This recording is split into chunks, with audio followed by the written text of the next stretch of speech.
అండి, ఎలా ఉన్నారు? నేనైతే చాలా బాగున్నాను.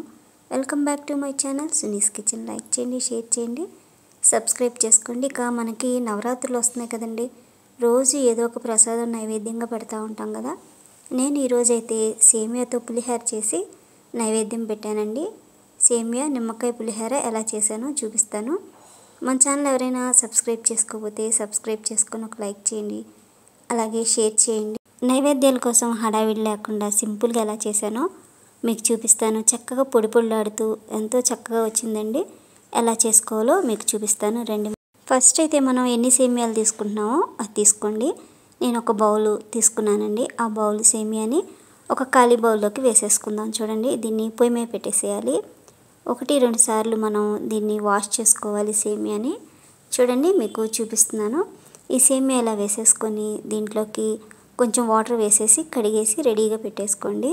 నేను ఇప్పుడు వాటర్ వేస్తున్నాను. చూడండి, ఒక బౌల్ సేమియా వేసామనుకోండి 2.5 బౌల్స్ వాటర్ వేసుకోవాలి. అవి వేసేసుకొని ఇక కడిగి పెట్టాం కదా ఆల్రెడీ. ఇప్పుడు నేను వాటర్ కూడా 2 బౌళ్ళు అలాగే ఇంకొంచెం వాటర్ వేసుకొని పొయ్యి మీద పెట్టేశాను. చూడండి, ఈ విధంగా కాస్త ఒక స్పూన్ అంత ఆయిల్ వేసుకోండి. ఆయిల్ వేసుకున్నాను అనుకోండి స్టిక్కీ అవ్వకుండా సేమియా పొడి పొడిలాడుతూ వస్తుంది. చూడండి, ఈ విధంగా సేమియా త్వరగా ఉడికిపోతుందండి. మనం దగ్గరే ఉంటే సరిపోతుంది. చూసారా, ఇప్పుడు పొంగుతుంది కదా, ఇంకొంచెం ఉడికితే సరిపోతుంది. త్వరగా ఉడికిపోతుంది సేమియా కూడా. మనకి ఈ నైవేద్యాలు చేసేటప్పుడు సేమియా పాయసం అలాగే సేమియా పులిహోరని దద్దోజనం అని చేస్తే సింపుల్గా అయిపోతుందండి. మనం పూజ దగ్గరికి హడావిడి లేకుండా ఈ నైవేద్యాలు పెట్టేసి చేసేయచ్చు. చూడండి, నేను వీటికి తాలింపు కోసం, పులిహోర తాలింపు కోసం కొన్ని పచ్చిమిర్చి, జీడిపప్పు, పచ్చెనపప్పు, అలాగే తాలింపులు, పల్లీలు, కాస్త కొత్తిమీర, కరివేపాకు రెడీగా పెట్టేసుకున్నాను. ఇప్పుడు పొయ్యి మీద కళాయి పెట్టేశానండి. సేమియా ఉడికిపోయింది. నేను ప్లేట్లో తీసి ఆరబెట్టాను. కాస్త ఆరుతూ ఉంటుంది. ఇక ఆయిల్ వేడకగానే తాలింపులు వేసానండి. ఒక్క బాయిల్ అయ్యేసరికి అది చక్కగా సేమియా ఉడికిపోతుందండి. ఇక తీసేయచ్చు. ఇక తీసేసి దాన్ని ఒక ప్లేట్లో వేసుకున్నాను కదా. ఇక తాలింపులు వేసేసాను. ఇవి వేగుతుండగానే అలాగే పచ్చెనపప్పు కూడా వేసేసుకున్నాను. చూడండి, పచ్చెనపప్పు కొంచెం వేగిన తర్వాత పల్లీలు వేసేసుకున్నాను. ఈ పల్లీలు కాస్తంత స్లోగా వేగుతాయండి. లో ఫ్లేమ్లో వేయించామనుకోండి క్రంచీగా బాగుంటాయి. చూడండి, వాటితో పాటే పచ్చిమిర్చి కూడా వేస్తానండి. ఈ పచ్చిమిర్చి ఇవి వేగుతుండగానే జీడిపప్పు వేసేసుకున్నాను.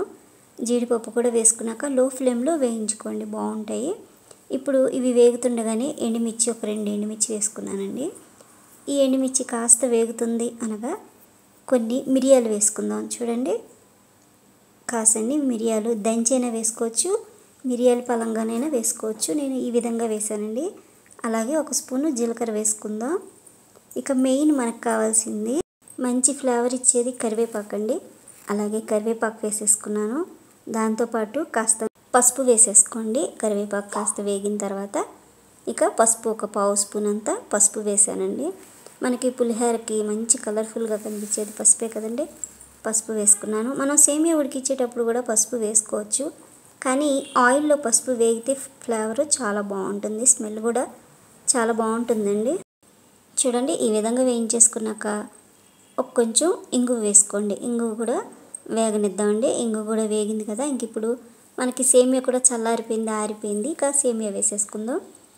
కొద్దిగా వేసుకుంటూ స్లోగా ఇలా తిప్పేద్దామండి. అంతే, చాలా సింపుల్ అండి, ఈజీగా అయిపోతుంది. చక్కగా అడుగు నుంచి కలిపేసుకున్నాం అనుకోండి పొడి పొడిలాడుతూ మన సేమియా పులిహోర రెడీ అయిపోతుంది. ఇక మనం ఫస్ట్ నుంచి కూడా ఉప్పు వేయలేదు. ఇప్పుడు ఉప్పు దీనికి సరిపడా ఉప్పు వేసేసుకుందాం. చూడండి, ఇలా కలిపేసుకున్నాను చక్కగా. ఇక ఇప్పుడు దీంట్లోకి సాల్ట్ వేసేసుకుందాం. మొత్తం కలిసిపోయింది. చూడండి, ఈ విధంగా కలిపేసుకున్నాను కదా. ఇప్పుడు దీంట్లోకి సాల్ట్ వేసేసుకొని ఒకసారి కలిపేసుకుందామండి. అలాగే నేను ఒక నిమ్మకాయని కట్ చేసి రెడీగా పెట్టేసుకున్నానండి. ఇంకా సాల్ట్ వేసుకున్నాక ఒకసారి కలిపేసుకొని పొయ్యి కట్టేశానండి. ఇక పొయ్యి కట్టేసిన తర్వాత కాస్త చల్లారిన తర్వాత నిమ్మకాయ వేసాను. ఉప్పు కూడా వేసుకోవచ్చు, కాకపోతే నిమ్మకాయ ఫ్లేవర్ బాగుంటుంది కదా, అందుకని నిమ్మకాయనే వేసాను నేను. టేస్ట్ కూడా ఇదే బాగుంటుంది. చూడండి, నిమ్మకాయ ఇలా పిండేశాను. ఇక నిమ్మకాయ పిండేసి ఒకసారి కలిపేసుకున్నాను. ఇక లాస్ట్లో కాస్త కొత్తిమీర, కరివేపాకు సన్నగా కట్ చేసి పెట్టానండి.